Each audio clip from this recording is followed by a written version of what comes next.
Jessie had always found comfort in the quiet rhythm of ranch life. The days were long, but they were filled with work she loved. The sound of hooves pounding the ground, the soft bleating of the sheep, and the low hum of the wind through the trees were the soundtrack of her existence. She spent her mornings feeding the horses and checking the fences, her afternoons mending tools or patching up the barns. The sunsets were her favorite part of the day, when she could finally sit on the porch and watch the sky turn shades of pink and orange. Her ranch wasn't huge, but it was enough for one person to manage. Jessie had always been independent. Her father had passed away when she was younger, and her mother had taken on the work of two parents, running the ranch with fierce dedication. It was no surprise to anyone when Jessie followed in her mother's footsteps. But even with all the work she had to do, there were moments when Jessie felt the loneliness weigh on her. There was no one to share the triumphs with, no one to tell her how well she had done or to ask for help when the going got tough. Though she had friends in the nearby town, they didn't understand the isolation she faced on the ranch. So she worked in silence, comforted by the peace and the animals. That evening was like any other. The sun was dipping below the horizon, casting a warm glow over the land as Jessie tended to the horses in the stable.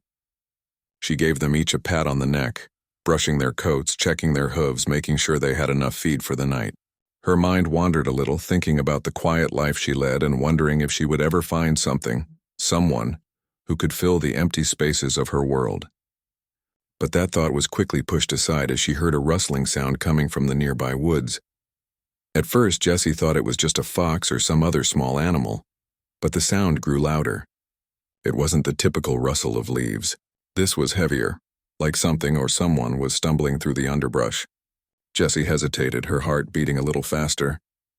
Curiosity tugged at her, and despite the caution that kept her careful of strangers, she grabbed her lantern and decided to investigate. As she approached the edge of the woods, she saw something that made her stop dead in her tracks. A man, dirty, bloodied, and barely conscious, was lying just inside the trees. His clothes were torn, and there was a gash across his forehead with blood staining his shirt and pants.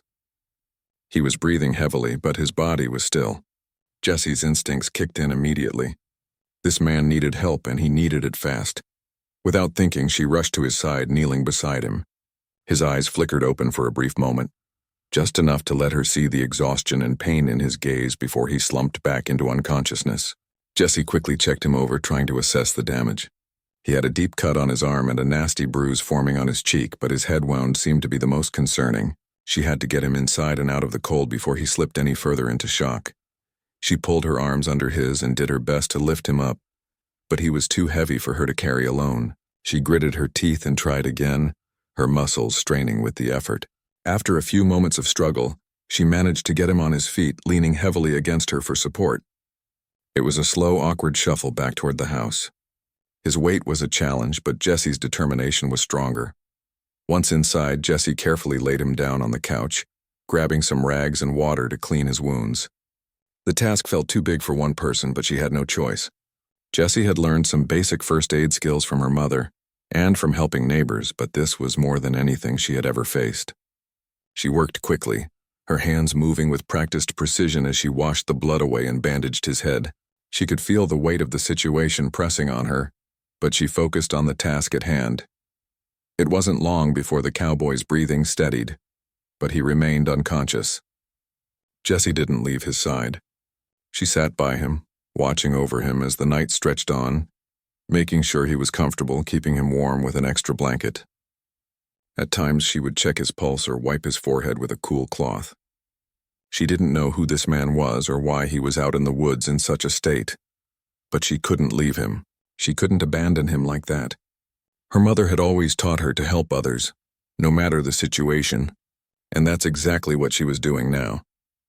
As the night grew darker, Jessie tried to make the cowboy as comfortable as possible, but she knew there was only so much she could do on her own. She had no way of knowing how long it would take him to wake up, or if he would wake up at all. The uncertainty weighed on her. She wasn't sure how she would explain the situation to anyone if the cowboy never woke. Who would believe that a lonely cowgirl like herself had saved a complete stranger in the middle of the night? She found herself wondering about him. Who was he? Why was he alone out in the woods like that? He didn't have any signs of being a local, no obvious signs of belonging to any nearby ranches. His rugged looks made it clear he was no stranger to hard work, and his clothes were worn. But there was something about him that made Jessie think he didn't come from the town or any of the surrounding farms. Eventually, sleep began to pull at her, but Jessie fought it off. She wanted to stay alert in case he woke up. She couldn't help but feel responsible for this stranger now. The quiet night seemed to stretch on forever as she sat by his side, waiting, watching. Jessie felt a stir of something deep inside, a warmth that came not from the fire, but from the realization that for the first time in a long while, she wasn't truly alone. She couldn't shake the thought of what might happen when he woke. Would he be angry for being saved by a stranger? Would he leave and never look back? Or would he too feel the strange bond of two souls, both drawn to the same place by fate? As Jessie finally allowed her eyes to close, she whispered a quiet prayer for his safety. The night was far from over, but she had done all she could for now.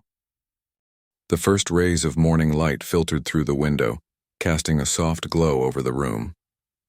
Jessie awoke with a start, the weight of the night still heavy in her chest. Her eyes quickly scanned the room, and she breathed a sigh of relief when she saw the cowboy still lying on her couch. His chest rose and fell with each breath, steady and slow. The bandages on his head and arm were intact, though they were stained with the marks of the previous night's work. Jessie stretched her arms, feeling the stiffness in her back from sitting by his side for hours. She hadn't realized how long the night had been until the quiet of the house reminded her of the passage of time. The thought of making coffee to settle her nerves seemed appealing, but she didn't want to leave the cowboy alone for too long. So instead, she gently reached out and touched his shoulder, hoping to stir him from the deep slumber he had fallen into. For a moment, nothing happened, but then his fingers twitched and Jessie felt her heart skip a beat. He was waking up. His eyelids fluttered and slowly his gaze met hers. At first, his eyes were cloudy with confusion, but they cleared as he took in his surroundings. The room was unfamiliar to him, and for a moment he looked as though he might panic. "Where am I?" he asked in a rough voice, his words slow and hoarse from the strain of his injury. "You're safe," Jessie said softly, trying to keep her voice calm. "I found you last night. You were hurt. I brought you here to rest." His brow furrowed as he tried to process her words, but the pain from his wounds seemed to hit him all at once. He winced, letting out a quiet groan as he shifted slightly. Jessie quickly reached for the water beside him, offering him the cup with a steady hand. He took it gratefully, drinking slowly. "Thank you," he said, his voice still raspy. "I don't know how I ended up out there. One minute I was with my brothers and the next I was on the ground. I thought I was done for." Jessie smiled softly, though there was sadness in her eyes.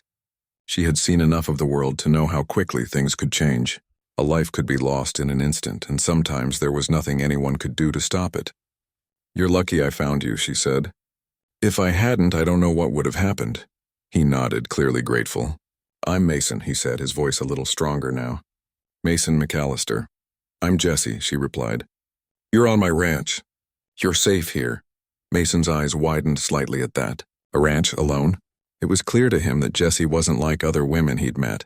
She had a strength about her, something that went beyond the physical work of running a ranch. He couldn't quite put his finger on it, but there was something about her that made him feel like he had known her longer than a few hours.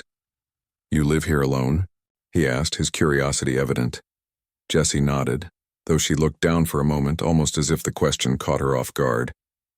"Yeah, it's just me and the land," she said.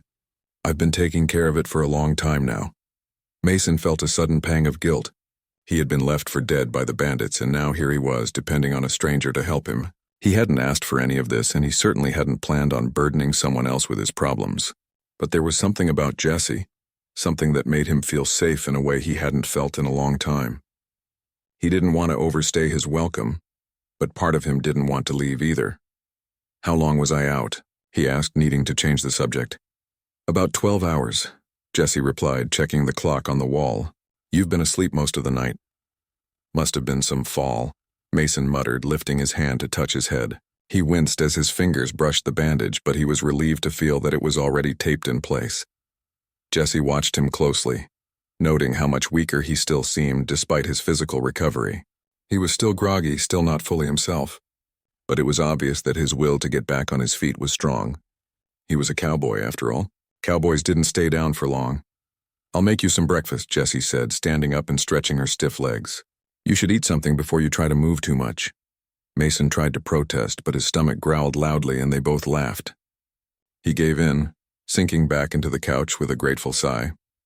Jessie worked quickly in the small kitchen, making pancakes and eggs, simple but hearty food that would help Mason regain some of his strength.